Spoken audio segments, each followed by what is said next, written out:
नमस्कार मित्रांनो, पोलीस भरती टेस्ट 9चे हे गणिताचे उत्तर आहे. ठीक आहे. तर बघा 53 नंबरपासून आपण चालू केलेलं आहे. 51 आणि 52 प्रश्न अतिशय सोपे आहे. एका प्राणी संग्रहालयात जेवढे सस्य आहेत तेवढेच बदके आहे. त्या सर्वांचे एकूण पाय 108 असल्यास त्यापैकी सस्य किती? ठीक आहे. तर एका प्राणी संग्रहालयात जेवढे सस्य तेवढेच बदके आहे. समजा एक्स सस्य आहे तर एक्सच समजा एक्स सस्य एक्स लिहिले आपण. ठीक आहे. तर बदकेसुद्धा किती होणार? यक्स होणार. तर आता बघा जेवढे सस्य आहेत तेवढेच बदके आहे. त्या सर्वांचे एकूण पाय 108 आहे. ठीक आहे. तर 108 पाय आहे. आता सस्याला किती पाय असतात? 4 पाय. म्हणून 4 गुणिले यक्स अधिक बदकाला 2 पाय असतात 2 गुणिले एक्स. याला सोडवलं तर आपल्याला यक्सची किंमत भेटते. यक्सची किंमत म्हणजे सस्य. तर आपल्याला ससेच काढायचं आहे. ठीक आहे. 2 आणि 4 6 एक्स बरोबर 108. यक्स बरोबर 108 भागेला 6, कारण की हे 6 इकडे भागेला जाणार. म्हणजे 6 एक 6, साईन 7 42, साईन 8 48, म्हणजे यक्स बरोबर 18. ठीक आहे. तर हे प्रश्नाचं उत्तर आहे. त्याच्या खालचं बघा, जर 16 कामगारांना 100 साड्या विणायला 21 दिवस लागतात. ठीक आहे. तर जो असा M1 D1 भागीला W1 बरोबर M2 D2 भागीला W2 असतो ना, म्हणजे M1 म्हणजे मजूर, D1 म्हणजे दिवस, W1 म्हणजे काम, आणि त्यानंतर M2 म्हणजे दुसरे मजूर, दुसरे दिवस, दुसरे काम. तर बघा M1 म्हणजे 16 गुणिला D1 म्हणजे 21 दिवस भागीला 100 बरोबर M2 दिलेला आहे 12. M2ने दिलेला आहे आपल्याला. ठीक आहे. आपल्याला दिलेला आहे दिवस 12. किती साड्या म्हणजे वर्क म्हणजे काम, किती साड्या? 200 साड्या. आपल्याला काढायचं काय आहे? तर आपल्याला मजूर कामगार काढायचे. तर कामगारसाठी यक्स तिला सोडवायचं. तर हे 200 इकडे जाणार, म्हणजे हे 0 0 16 गुणिला 21 गुणिला हे 200 खाली इकडे वर जाणार, आणि हे 12 इकडे खाली येणार, गुणिला 200 भागीला 12 गुणिला 100. ठीक आहे. 0 0 कॅन्सल. त्यानंतर बघा बे 1 बे, बे सकम 12, त्यानंतर 3 2 6, 8 2 16, 3 7 21 आणि 7 8 56. तर यक्स बरोबर किती मिळालं? 56. तर या प्रश्नाचं उत्तर 56 आहे. 56 कामगार अजून लागणार. बघा पुढचा प्रश्न. ए आणि बी मिळून एक व्यवसाय करतात. ए रुपये 2400, बी रुपये 6400 गुंतवतो. ठीक आहे. तर ए आणि बी, ए रुपये 2400, बी रुपये 6400 गुंतवतो. जर नफ्याचा एचा भाग दर 100 मधील 15 असेल तर बीचा हिस्सा किती? आता बघा 0 0 0 0 कॅन्सल. 8 त्रिक 24, 8 याची 64, म्हणजे यांचं हे किती निघालं? गुणोत्तर 3:8चं. ठीक आहे. 3:8चं याचं गुणोत्तर निघालेलं आहे. तर ए 100 मधील 15 म्हणजे 3 बरोबर 15. तर बी बरोबर किती घेणार? तर यांचा तिरप गुणाकार, म्हणजे हे बी बरोबर म्हणजे 8 बरोबर किती? त्यांचा तिरप गुणाकार करायचा. आता 8 गुणिला 15 भागेला 3, 3 5 15, 8 5 40. तर बी 100 मधून किती घेणार? 40 घेणार. बऱ्याचशा पोरांनी काय केलं असेल, 100 मधून बी 85, ए 15 तर बी 85 असं सुद्धा केलं असेल. ठीक आहे. पण असं नाही, असं पाहिजे ते 40. अ व ब यांच्या पगाराचे गुणोत्तर 50:4 आहे. अ ब 50:4 आणि ब व क यांच्या पगाराचे गुणोत्तर 2:3 आहे, म्हणजे 2/3 ब व कचे आहे. तर पगार 4800 रुपये असेल आहे. तर इथे 1 मिनिट काहीतरी चुकत आहे मला वाटते. कोणाचा पगार दिला 4800 रुपये?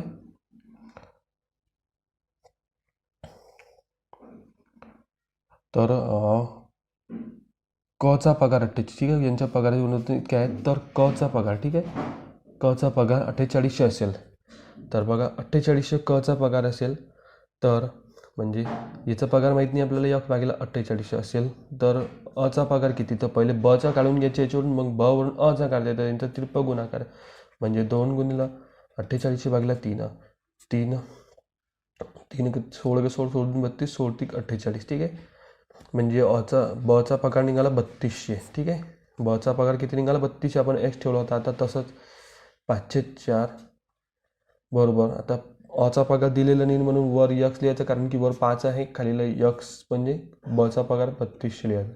तिरप गुणाकार म्हणजे 3200 गुणिला 5 भागीला 4.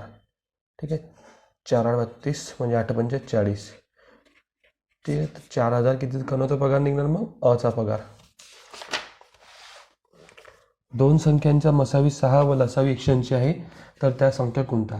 आता याचे पहिलेच मी तुम्हाला सांगितलं, तर जर लसावी आणि मसावी दिलं असेल, तर संख्या जर काढायचं असेल तर लसावीला मसावीने भाग द्यायचा. 16 त्रिक 18 म्हणजे 30 येते. आता 30चे 2 अवयव पाडायचे, म्हणजे एक तर 15 गुणिला 2 येते, 6 गुणिला 5 येते. तर याच्यामध्ये बघा 5 ही मूळ संख्या आहे, ठीक आहे. तर हा अवयव घ्यायचा खालचा, आणि लहान संख्येने जर मसावीला गुणलं 6 गुणिला 5 तर 30 येते,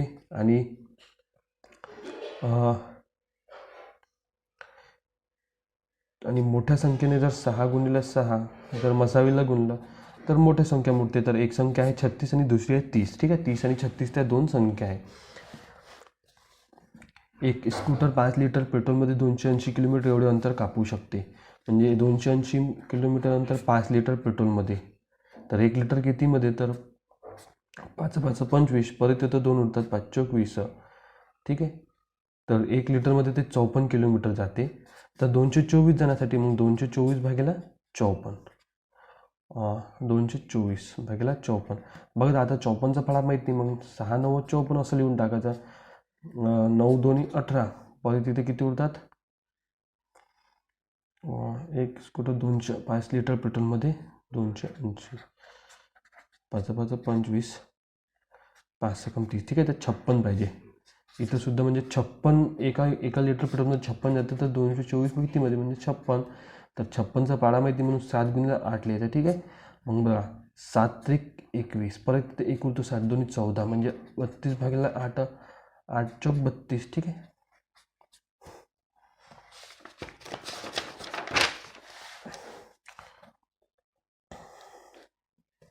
आता बघा 10.2 किलोग्राम गव्हाचे 17 समान भाग केले, तर प्रत्येक भागातील गव्हाचे वजन किती?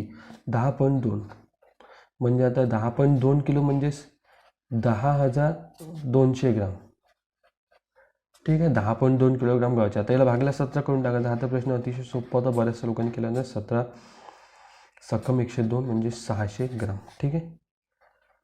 खूप सोपा प्रश्न होता. 460 किलोमीटर वेगाने जाणाऱ्या 480 मीटर लांब मालगाडीस, म्हणजे 480 मीटर लांबची गाडी आहे, आणि लांब गाडीस मालगाडीस 420 म्हणजे अधिक 420 मीटर लांबीचा बोगदा ओलांडण्यास 60 किलोमीटर. तर आता बघा ते किलोमीटर प्रति तास वेगाने दिलं आहे, तर मीटरमध्ये दिलेलं आहे. तर याला सुद्धा मीटरमध्ये म्हणजे 518 गुणावं लागेल. तर हा 18 इकडे, ठीक आहे. किती वेळ लागेल? तर याला 518 गुणावं लागेल. तर आता यांची दोघांची बेरीज करायची, म्हणजे 0, 8 आणि 2 10ची 0, हातचाला 1, म्हणजे हे झाले 900. आता हे 18 इकडे खाली आहे, म्हणजे वर जाणार. 900 गुणिले 18 भागिले 16 गुणिले 5, कारण की ही इकडून अशी वर जाणार. 0 0 कॅन्सल, 6 18, 15, 18 5 90, 3 8 24 4, हातचाले 2, 3 3 5, 54 सेकंद, ठीक आहे. सेकंदमध्ये उत्तर नाही, कारण आपण मीटरमध्ये होतं, त्याला मीटर सेकंदमध्ये कन्वर्ट केलं, तर याचं उत्तर सेकंदमध्ये येणार. एक बस 4 तासामध्ये 160 किलोमीटर अंतर धावते. रेल्वे 5 तासामध्ये 300 किलोमीटर अंतर धावते. तर बस व रेल्वे यांचे गुणोत्तर किती? तर यांच्या वेगाचे गुणोत्तर किती? तर पहिले त्याचं वेग काढायचं. तर वेगचं सूत्र तुम्हाला माहीत आहे, अंतर भागिला वेळ. तर अंतर किती आहे? 160 भागिला वेळ किती आहे? 4 तास, बरोबर. आता रेल्वेचं किती आहे? 300 भागिला वेळ किती आहे? 5 तास. तर बघा 5 सकम 30, 4 चौक 16 म्हणजे 40, 60, 0 0 कॅन्सल, 2 2 4, 2 त्रिक 6 म्हणजे 2 3. बऱ्याचशा पोरांनी काढला असेल, सोपाच होता हा प्रश्न. एका फळ विक्रेत्याने 180 रुपये मध्ये 1 डझन आंबे खरेदी केले. त्यापैकी अर्धे आंबे त्याने 20% नफ्याने विकले व उर्वरित 10% आंबे तोट्याने विकले. तर फळ विक्रेत्याला एक झालेला नफा किती? आता 180 रुपयामधील अर्धे म्हणजे 90 रुपये त्याने 20% नफ्याने आणि 90 रुपये 10% तोट्याने. तर 90चे 20% काढायचे आणि त्यामध्ये मिळवून टाकायचे. 0 0 0 कॅन्सल, 9 2 18 म्हणजे 90 अधिक 18 8, हे 10, 108 रुपयामध्ये विकले 20% नफ्यामध्ये आणि 10% तोट्यामध्ये, म्हणजे याचे 10% याच्यामधून काढून घ्यायला लागेल, मायनस करायला लागेल. 9 म्हणजे 90मधून 9 गेले तर किती राहतात? 81. आता 108 अधिक 81, तर हे झाले 9, हे झाले 8, हे झाले 8. तर बघा 180 रुपयामध्ये त्याने घेतले होते, 189मध्ये विकले. तर फळ विक्रेत्याला झालेला नफा किती? तर 9 रुपयाचा नफा झाला. जर टक्केवारीमध्ये विचारलं असेल गणिताचं उत्तर तर 9 गुणिले 100 भागिले 180. ठीक आहे, 0 0 कॅन्सल, 9 2 18 म्हणजे 10/2 म्हणजेच 5. ठीक आहे, 5%. वडिलांचे वय मुलांच्या 4 पट आहे व आईंच्या मुलांच्या वयाच्या 3 पट आहे. समजा मुलाचे वय x आहे तर वडिलांचे वय 4x, आईचे वय 3x. तर आईच्या व मुलांच्या वडिलांच्या व आईंच्या वयाची बेरीज 49 म्हणजे 4x अधिक 3x बरोबर 49. 4 आणि 3 7x बरोबर 49. म्हणजे 49 भागिले हे 7 इकडे 7 भागला जाणार, 7 7 49 म्हणजे x बरोबर 7. तर मुलांचे वय किती? तर मुलांचे वय x घेतले होते, x बरोबर 7 निघाला आहे. त्यानंतरचा हा खालचा प्रश्न बघा.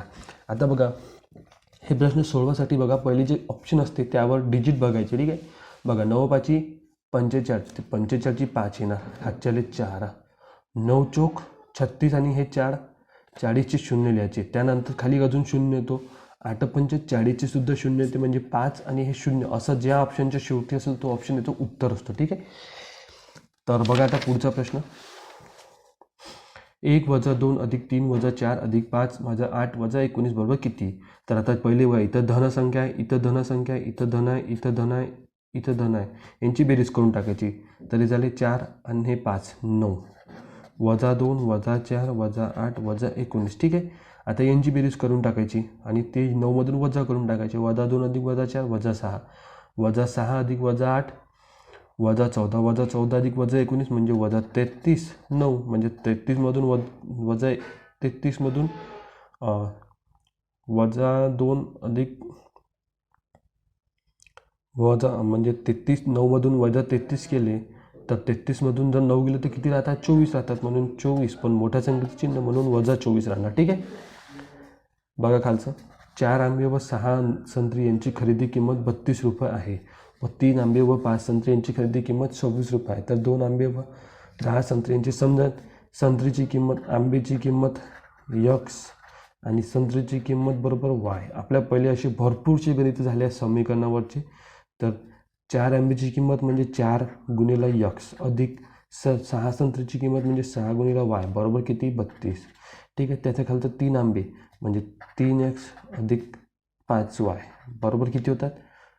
26. आता बघा इथं सुद्धा 30 संख्या आली पाहिजे जी इथं आली पाहिजे. तर याला 3 ने गुणायचं पूर्ण म्हणजे 3 चोक 12 म्हणून याला सुद्धा 3 ने, याला सुद्धा 3 ने. तसंच खाली याला 4 ने गुणायचं, याला सुद्धा 4 ने गुणायचं, याला सुद्धा 4 ने गुणायचं. ठीक आहे, 3 चोक 12x अधिक 3 सैंत्रिक 18y बरोबर 3 दुनी 6 3 त्रिक 9. आता बघा 26ला आपण 4 ने गुणत आहोत तर 26ला आपण 4 ने गुणू तर हे याच्यापेक्षा मोठं येणार म्हणून हे समीकरण वरती लिहून टाकायचं. हा समजा 1 हा 2 तर हा 2 हा संख्या मोठी येणार तर हा आपण याच्यामधून वजा करू तर हे वरती लिहून टाकायचं. ठीक आहे, बघा 12x अधिक 5 चोक 20y बरोबर 7 चोक 24चे 4 हातच्याला 2 4 2 8 आणि 2 10. ठीक आहे, आणि हे वजा करायचे. 12x गेले, 20 मधून 18 गेले 2y बरोबर हे 14 मधून 6 गेले किती राहिले? 8 राहिले. हातचाला 1. 14 मधून 6 गेले 8 राहिले. ठीक आहे, हातचाला 1. 9 आणि 10 10 मधून 10 गेले 0 म्हणजे y बरोबर 8 भागिले 2 म्हणजे 4. ठीक आहे, तर y बरोबर किती निघाला? 4. तर त्यांनी काय विचारलं तर 2 आंबे व 10 संत्र्याची किंमत किती? ठीक आहे, तर y बरोबर किती निघाला? 4 निघालेला आहे. ठीक आहे, आता दिसत आहे तुम्हाला. बघा डबल सांगतो मी एक वेळा.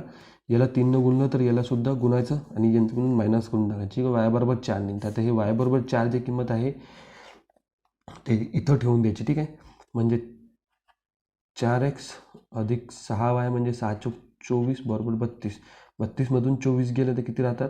32 मधून 24 गेले तर 8 राहतात. ठीक आहे, तर 4x बरोबर 8 तर x बरोबर 2.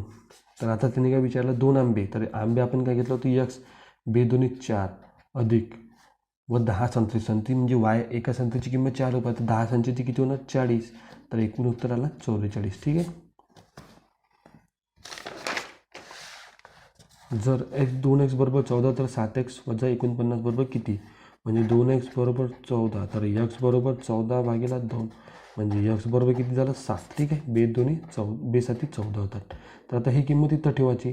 तर बघा इथं 2x आपण इथं 2 गुणिले x केलं होतं. ठीक आहे, तर असं आपण यक्सची किंमत नाही ठेवली होती, तर म्हणून आपण हे 2 इकडे भागीला नेलो. तसं तिथं 7 गुणिला यक्स करायचे, म्हणजे 7 गुणिला हे 7, यक्सची किंमत 7 ठेवली, वजा 49, म्हणजे 49 वजा 49 म्हणजे 0. बघा खालचा प्रश्न, एका काटकोन त्रिकोणाचा कर्ण, आता असा जो असतो आपण 10वीमध्ये शिकलो असेल, असा काटकोन असतो, हा कर्ण असते, ही पाया म्हणतात आणि याला उंची म्हणतात. ठीक आहे, ही जो बाजू असते उंची म्हणतात. तर एका काटकोन त्रिकोणाचा कर्ण 17 आहे सेंटीमीटर असून त्याची एक भुजा 15 सेंटीमीटर, समजा कोणती एक भुजा 15 सेंटीमीटर आहे.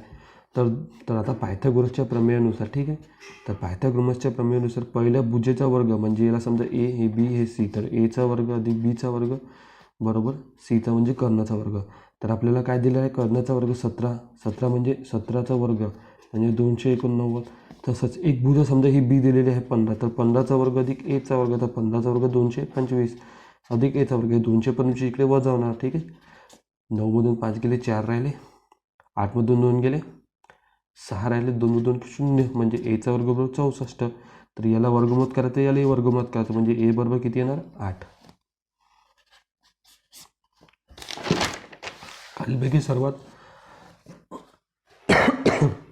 खालीलपैकी सर्वात लहान अपूर्णांक कोणता. ठीक आहे, तर सर्वात लहान अपूर्णांक काढायचा आहे, तर याला एक एक आपल्याला भाग द्यावा लागेल, पॉईंटमध्ये काढावा लागेल.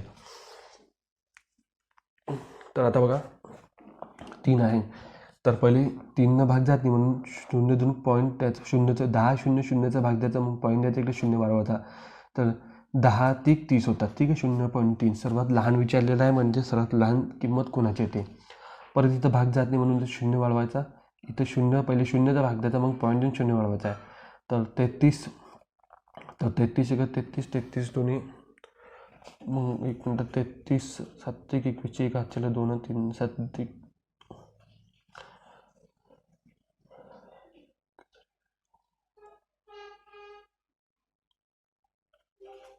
तर याला 6चा भाग द्यायला लागेल. ठीक आहे, 33 सकम 33 सकम, ठीक आहे, पण इथं 0.3 आले आहे, तर 0.6 आले, म्हणजे हे लहान आहे, आपल्याला लहान अपूर्णांक काढायचं, तर याच्यापेक्षा हे लहान, म्हणून याला पुढे सोडवायचंच नाही.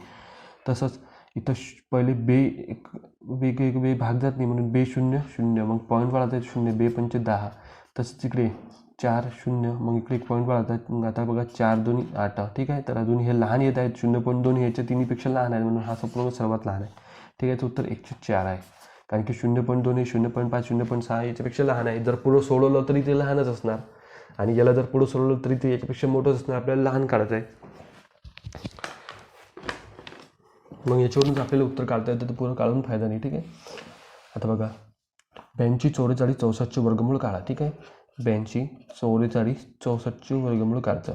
ठीक आहे, तर 2 2चे गट पाडून टाकायचे, इकडून पाडायचे 2 2चे गट, समजा शेवटी एक संख्या असली तर तिला असं करून टाकायचं. ठीक आहे, आता बघा 82पेक्षा अशी कोणती संख्या आहे ज्याचं वर्गमूळ 82पेक्षा लहान आहे. ठीक आहे, त्याच्यापेक्षा म्हणजे 82च्या पहिलेची. ठीक आहे, तर 81 येते, तर 81 9चा वर्ग 81 आहे, म्हणून 9 द्यायचे, इथं लिहायचे 9, इथं लिहायचे 9 9 किती होतात 81. ठीक आहे, तर आता 82मधून 81 गेलं तर 1 राहतात. ठीक आहे, आता 9 आणि 9 किती होतात 18 होतात, म्हणून 18 इथं लिहायचे. ठीक आहे, इथं जागा सोडायची थोडीशी.